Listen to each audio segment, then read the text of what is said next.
Traveling eastwards on the R332 beyond the Bergplaats campsites, you will arrive at the Combrink pass.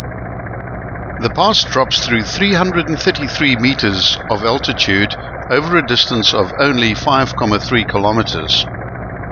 Despite the big drop in altitude, the average gradient is 1 in 16. This is the final pass of the Big Four of the Baviaanskloof before arriving at the valley known as Poortjies. For passengers suffering from vertigo, it is best you sit on the right-hand side of the vehicle. From the head of the pass, at an altitude of 592 meters above sea level, you will be able to enjoy fabulous views out over the eastern section of the kloof. From here, almost the entire descent is visible in a series of dizzying zigzags. The pass was named after a local farmer, Mr. J.H. Combrink, who was very much instrumental and pivotal in the construction of the pass.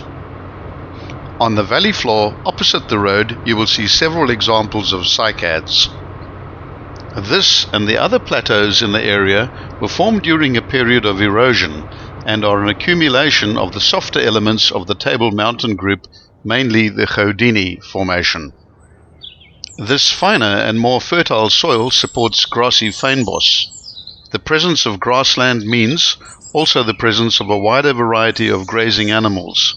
On Bergplaats, the red hartebeest and zebras are frequently seen.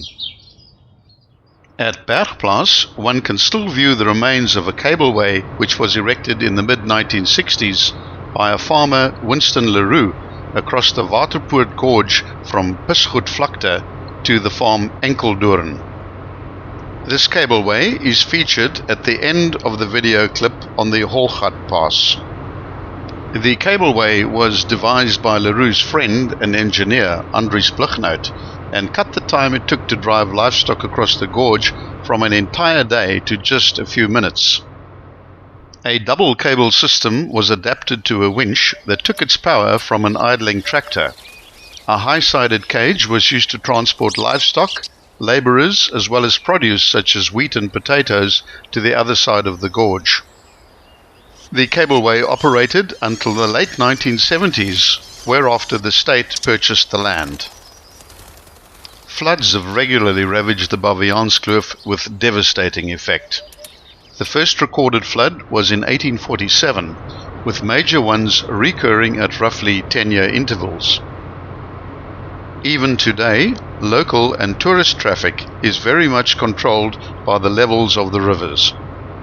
Anyone wishing to visit the Baviaanskloof should always first check with the authorities to see if the poort is open.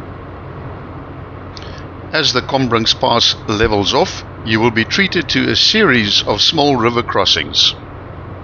Each of these has its own microclimate, and you will find yourself surrounded by riverine forest with yellowwoods, white stinkwoods, and Cape figs.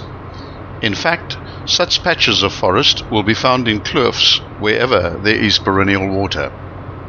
Look out for the sign marked Poortjies, which is a short walk and a wade along a stream which brings you to a picturesque small waterfall and pool in the depths of the forest.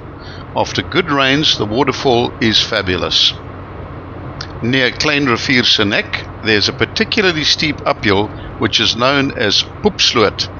This rather charming name describes flatulence coming from the oxen straining to pull the wagons up the steep incline. A local resident, Martha Jumat, wrote these words, "I now live in the house where I was raised, and I give thanks to the Lord that I was able to return. It's quiet here, but I like that. It's safe. We sleep with our doors open. This is where I want to die."